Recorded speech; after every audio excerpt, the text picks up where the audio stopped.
요즘 볼만한 영화가 뭐 없을까 여기저기 뒤져봐도 세상은 온통 어벤져스 뿐입니다.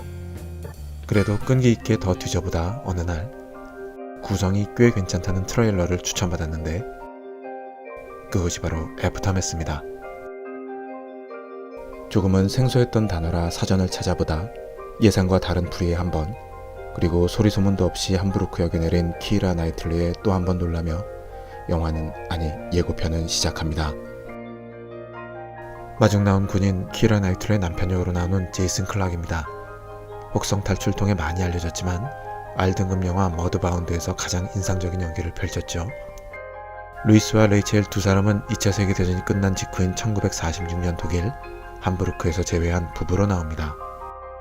그러고 보니 두 사람도 영화 에베레스트 이후 두 번째 만남입니다. 어쨌든 저 시대가 좀 그런 건지 너무 오랜만에 만나 그런 건지 조금 어색한 부부의 짧은 재회를 뒤로하고 보이는 광경은 폐허가 된 도시의 적나라한 민낯입니다. 생각해보니 조금 의외입니다. 독일에 의해 엉망진창이 된 나라는 많이 봤어도 공격당한 독일의 모습을 보는 건 처음인 것 같습니다. 무너진 건물, 떠도는 시체, 왠지 몰라도 분주하게 뛰어다니는 아이들. 차 안에서 슬픈 눈으로 바라보는 레이첼을 통해 영화는 전쟁에서는 모두가 피해자라고 하고 싶은 얘기를 슬쩍 꺼내는 것 같습니다. 폭격에도 멀쩡한 대저택이 보이고 그곳엔 더 멀쩡하게 생긴 집주인과 딸이 방금 그 집을 뺏긴 것 같습니다. 루이스 부부가 그 집에 도착합니다. 집주인은 반갑게 그들을 맞이하지만 새 집주인이 반가울 리 없습니다. 그러고 보니 이 집주인, 이케아, 볼보와 함께 스웨덴 3대 특산품 하나라는 스카스가드 집안 중 장남 알렉산더 스카스가드입니다. 우리에겐 박찬욱 감독의 드라마 리틀 드러머걸을 통해 친숙해졌고 2017년 빅 리틀 아이즈로 에미상 나무조연상을 받은 검증된 배우죠. 이 잘생기고 190이 넘는 남자는 혼자 딸을 키우고 있고 딸이 캠프를 떠나기 전까지 집을 비우겠다고 말합니다. 그런데 이후부터가 재밌어집니다. 루이스가 레이첼에게 독일인 부녀를 같이 살게 하는 것이 어떠냐며 얘기를 꺼내죠. 레이첼은 뭔가 잘못되어 가는 것을 느낍니다. 전쟁이 끝나 이제 겨우 같이 살려고, 그것도 전범국이자 패전국인 독일 함부르크의 남편 하나 믿고 왔는데 다른 사람들이랑 같이 살자 하니 영화는 마치 커다란 복선을 던지는 것 같습니다.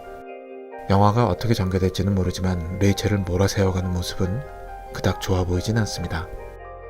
게다가 영국 정보원들에게 조사받는 집주인, 연합군의 폭격으로 아내를 잃은 설정이고 그 사실을 안 레이첼은 미안하다고 합니다. 가해자로서 하는 사과는 당연히 아니고 위로를 전하는 말이 분명한데 무언가 레이첼을 더욱 무겁게 만들죠. 나중에 트레일러 B러를 보고 안 사실인데 레이첼과 루이스의 11살 아들도 영국에서 독일군의 공습으로 목숨을 잃었습니다. 스테판의 아픔을 누구보다 잘 느낄 수 있었고 그 사과는 단지 스테판에게만 한 것이 아니라는 걸 금방 알 수 있었죠. 엎친 데 덮친 격으로 남편마저 일 때문에 멀리 떠나야 한답니다. 집주인 딸까지 캠프를 떠난 상황이니 이 집엔 레이첼과 스테판만이 남았습니다. 예고편만 봐서는 이해가 안 되는 설정들이 많이 나옵니다. 그 설정 속에서 인물들이 취하는 행동의 당위성을 주장한다 하더라도 오해하는 건 잠시 멈춰야 한다는 생각입니다. 레이첼과 스테판은 서로를 위로하고 결국 선을 넘고 말지만 이 영화를 단순한 삼각관계로 몰고 가서는 안 되는 것이 각 인물마다 형언할 수 없는 슬픔들, 그리고 그로 인한 상실을 경험한 상태에서 돌을 집어던질 수가 없습니다. 그들은 치유와 화해가 필요하고 가장 큰 적인 슬픔으로부터 벗어나기 위해 두 사람은 어떤 선택을 내릴지, 그리고 어떤 결말을 불러들일지 무척 궁금합니다. 영국에서는 3월, 미국에서는 4월에 개봉했고 국내 개봉은 아직 잡혀있지 않습니다.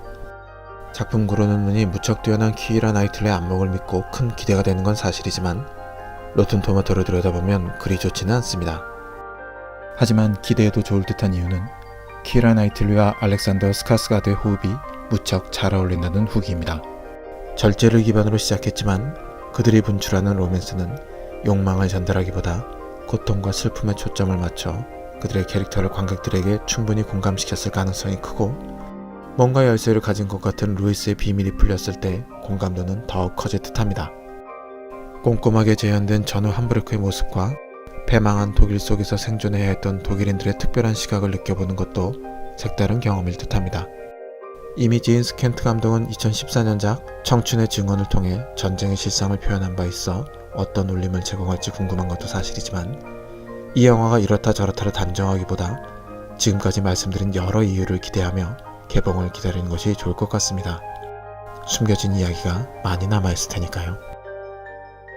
지금까지 아직 개봉하지도 않았지만 후유증이 생기는 영화 애프터매스였습니다.